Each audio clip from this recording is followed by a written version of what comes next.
Sarah, if you're reading this, I'm either missing or they got to me first. She read the first line twice before she could bring herself to continue.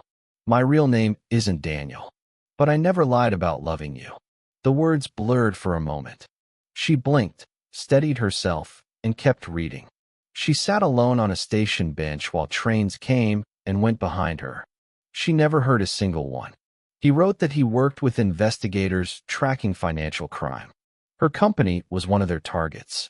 For years, someone inside the business had been quietly stealing employees' identities, using them to move money through accounts that looked perfectly ordinary on paper. When he'd first met her, it hadn't been by chance. He'd been following a lead that happened to pass through her office. Then the letter changed. Then I fell in love with you. That was never part of the plan. Sarah closed her eyes. For a long moment, she couldn't read another word. When she finally looked back down, the explanation she'd spent weeks searching for was waiting. He hadn't stolen her money.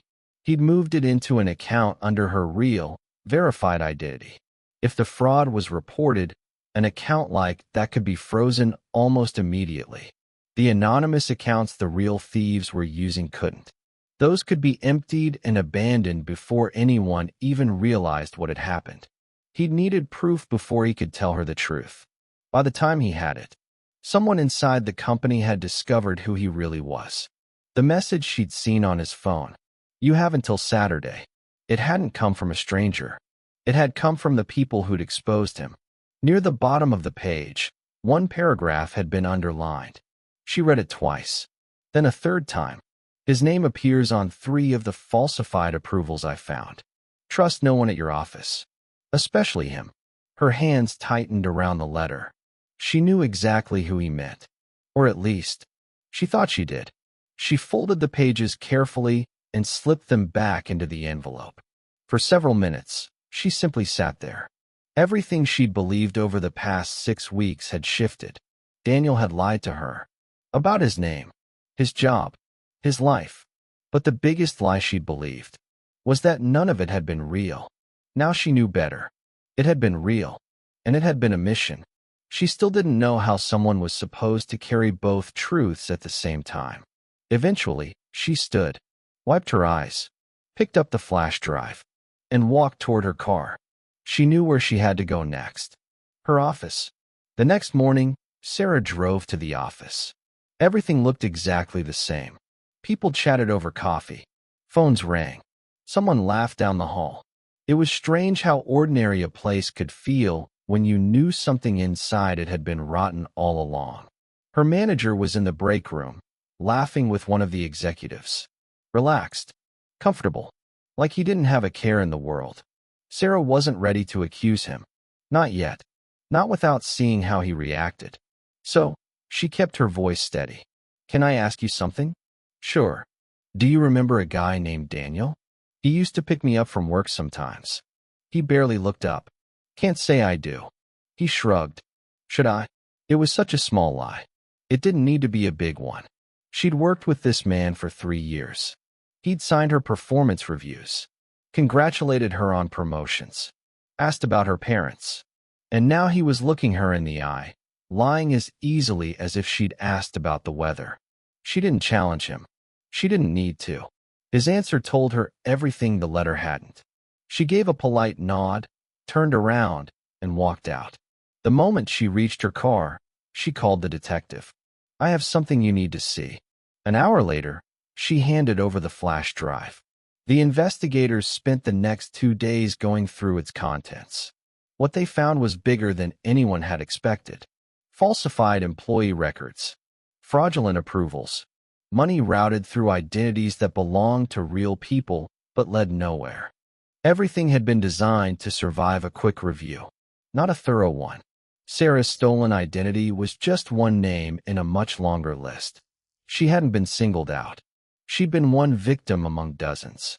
2 days later, she stood across the street from the office building as police cars pulled into the parking lot. Employees gathered at the windows. Conversations stopped. One by one, investigators walked inside. A few minutes later, they came back out. Her manager was with them. His hands were cuffed in front of him. He walked past the people who used to laugh at his jokes in meetings. Nobody laughed now. For a brief moment, he looked in her direction. Then he looked away. She realized she didn't need an apology. She didn't even need him to acknowledge her. Watching the truth finally catch up with him was enough. The arrests didn't stop there. Within the week, 2 senior executives were taken into custody. The story spread quickly. News outlets reported that millions of dollars had been stolen over several years through an identity fraud scheme hidden inside the company. Hearing that number put everything into perspective. 6 weeks earlier, losing $18,500 had felt like the end of her world. Now it was just one piece of something far bigger. That didn't make what she'd gone through any less painful, but it reminded her that she'd never really been the target. She'd simply crossed paths with people who had been doing this for years. Not long afterward, every dollar was returned. The bank apologized. Her parents kept asking if she was okay. At first, she tried to answer. Eventually, she stopped trying. Not because she was angry, because she honestly didn't know. Some losses aren't measured by money. Some questions don't have quick answers. And some people leave behind a space that doesn't disappear just because the truth finally comes out. One thing never came back. No one ever found Daniel, or whatever his real name had been. There was no arrest, no body, no official explanation, just the letter he'd left behind. When everything had gone wrong, he'd done exactly what someone in his position was trained to do. He disappeared, as completely as the identity he'd built. 6 months after that Saturday morning, an envelope arrived in her mailbox. There was no return address, just her name. She stood in the kitchen for a long moment before opening it. Inside was a single photograph. The cafe where they'd first met. Rain streaked the windows. The same little corner where 2 coffees had ended up on the sidewalk. The same place where a stranger in a white shirt had apologized as though he'd ruined the entire day. She turned the photograph over. For words were written across the back in handwriting she'd recognize anywhere. Coffee next lifetime.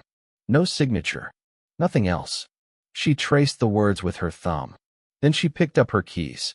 That afternoon, she drove to the cafe. It looked almost exactly as she remembered. She took a seat by the window. Ordered 2 coffees. Not because she truly expected him to walk through the door. Because, for a moment, it felt right. She watched people come and go. The bell above the entrance chimed every few minutes. Each time, her eyes lifted. Each time, it was someone else. An elderly couple.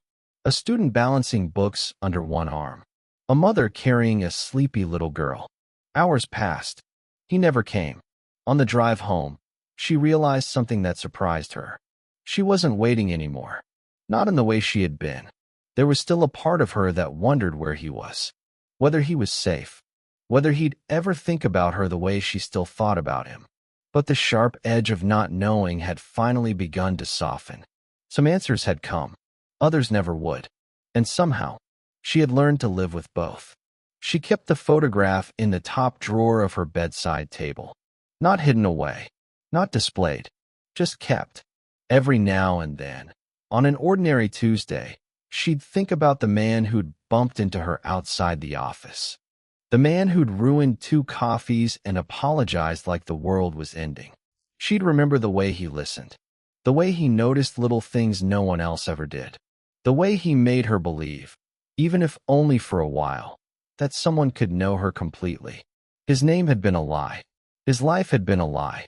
But one truth had survived all of it. He had loved her, and maybe that was why it still hurt.